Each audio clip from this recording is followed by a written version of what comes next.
Welcome to RC Mag Controllers, and in this video we're going to be doing a very quick, short, small unboxing for a change. It's the Spektrum dx5c. Quite a nifty little controller in all honesty. I have been toying with this or the Spektrum Rugged. Been into wheel spin models and I chat with them guys there, and to be honest they're almost the same, apart from you're paying quite a lot extra essentially for a bit of rubber. And it's waterproof, isn't it? The other one is waterproof. But the issue with what we were discussing with the guys at Wheelspin Models was the button for doing the adjustments on the back. There's like a very small button that you run your finger over, like on a phone, like on an iPhone or a Samsung, with an OK button in the middle. If your fingers are greasy or they're dirty, which tends to happen if you're out bashing and racing, you struggle to sort of work the buttons. So having to think about that, and obviously the LED screen on this is slightly bigger. This has got a slightly better feel to it. I find the Rugged is a bit top heavy.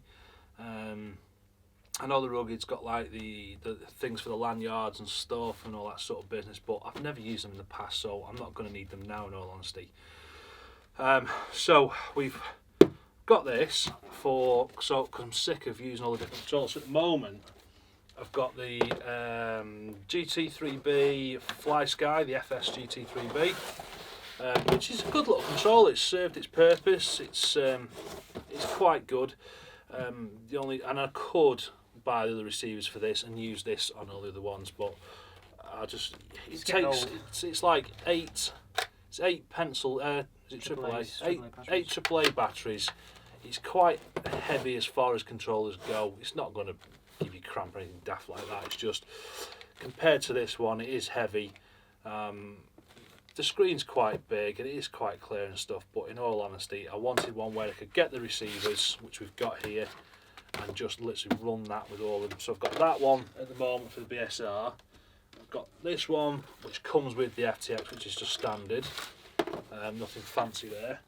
And then obviously you've got this STX2 which comes with the Typhon. It's supposed to be a Spektrum controller, but it's not actually Spektrum, believe it or not. The chaps who talked at Wheelspin Models were telling us who it is that makes these, and I can't remember for the life of me who they said it was, but essentially if you try to pair this with a Spektrum receiver, it won't pair with it, is what we've been told. Not tried it myself, but this is what we've been told. And to be fair, this is also very, very plasticky. Even the wheels made of plastic, the one that comes with the Typhon. This is the V4 Typhon as well. There's no foam or rubber on there, is there? No, it's all plastic. And it's all the dials on the back as well. This one does only take 4 AAAs, but that takes 6. That takes 8. Yeah. I think that's 6. It's 6, I think. So we've gone for this little beauty. So let's get this one unboxed. So I'm a nosy. So this is actually genuinely is the first unboxing for us. We saw it in the shop, obviously had a feel of it, but I've not actually unboxed this one yet, so I've not had a chance to have a proper goosey gander at it. Instruction book, manual. Have to have a look at that later on, I would imagine. Make sure we know everything that's going on. But, yeah, I just want to sink it right. Rather you will. Yeah. It's alright, you've got to read the instruction for the crate and make sure you don't.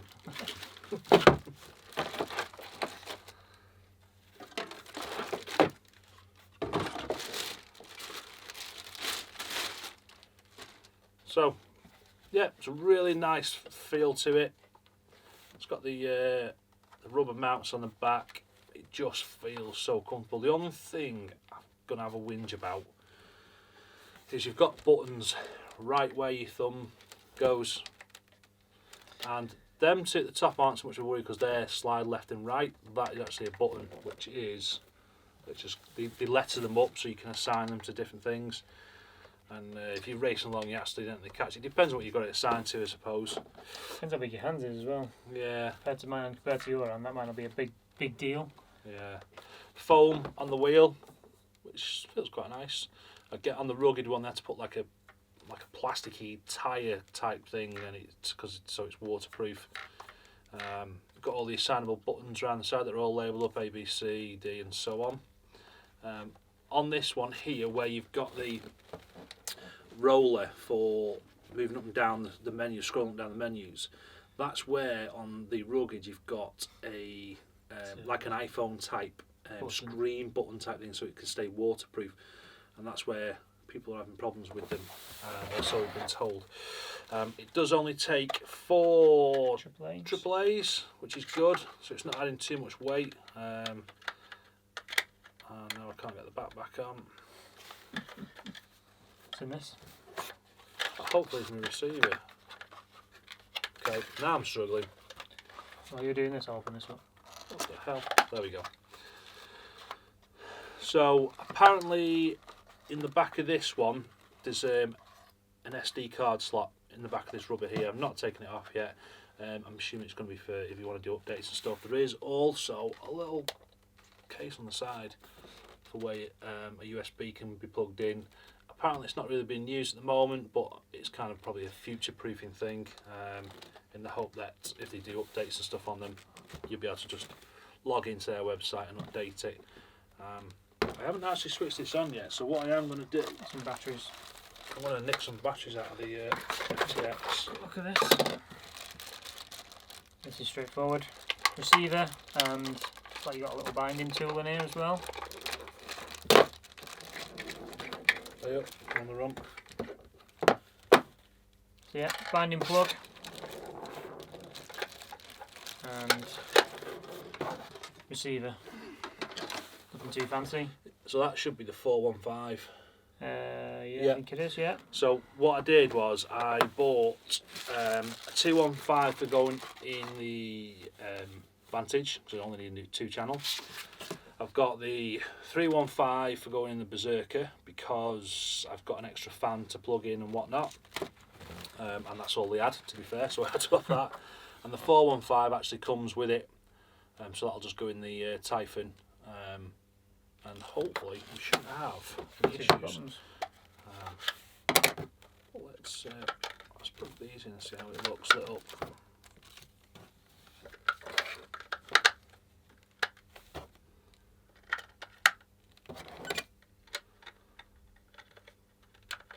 Oh yes, I'm going to fall out with this already. There we go. So it's supposed to be backlit. Now I don't know how you mess with the backlight or anything yet. Haven't read the instructions, so it'll be a case of having to read through the instructions, find out what it is we have to do and how to turn the lights on, and it gives you the battery voltage, which at the moment we've got 5.7 volts, and it's got all your different channels, and it's obviously telling you what all your different channels are doing. I'm not sure whether that is the time in the middle or not. I'll have to have a look at that, but it's set at 5 o'clock at the moment, if that's the case. But we will have a proper play with it. We'll get it set up.